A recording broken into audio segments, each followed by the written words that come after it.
ఒక cinema produce చేయడం కోసం ఆర్టిస్టులు, టెక్నీషియన్లకు అడ్వాన్సులు ఇచ్చి ఏవో సమస్యలు వచ్చి ఆ సినిమాను ఆపేయడం ఇండస్ట్రీలో మామూలే.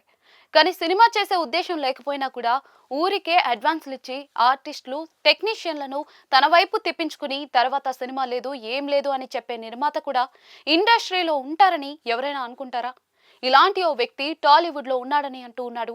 రాజు వెడ్స్ రాంబాయి, ఈషా చిత్రాలతో మంచి గుర్తింపు సంపాదించిన యువ నటుడు అఖిల్ రాజ్. తనతో ఒక నిర్మాత అలాగే ఆడుకున్నట్లుగా అతను మా ఇంటర్వ్యూలో వెల్లడించాడు. ఒక నిర్మాత సినిమా ఓపెనింగ్ చేశాడు. అతను ఫేక్ ప్రొడ్యూసర్. ఊరికే 6 నెలల టైం వేస్ట్ చేశాడు. అడ్వాన్స్ 2-3 లక్షలు ఇచ్చాడు కానీ సినిమా మాత్రం చేయలేదు. ఆఫీస్ కు పిలుస్తూ ఉన్నాడు, హుక్కా కొడుతూ ఉన్నాడు, ముచ్చట్లు చెప్తూ ఉన్నాడు. ఏదో తేడా కొడుతుందే అనుకున్నాను. తర్వాత తెలిసింది ఏంటంటే ఆయనకొక సరదా అంట ఇది. ప్రతి 6 నెలలకో హీరోనో హీరోయిన్లనో పిలిచి కొన్ని లక్షల అడ్వాన్స్ ఇచ్చి వాళ్ళను ఆపుతారట. అదేం సరదానో నాకు అర్థం కాలేదు అని అఖిల్ రాజ్ వెల్లడించాడు.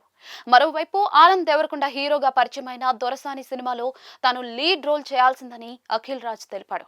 ఆ సినిమాకు ఆడిషన్ ఇచ్చానని, ఆ సినిమాతో తన అరంగేట్రం జరగాల్సిందని, డెబ్యూకు చాలా దగ్గరగా వెళ్ళాక కొన్ని కారణాల వల్ల ఆ సినిమా తాను చేయలేకపోయానని అఖిల్ రాజ్ తెలిపాడు.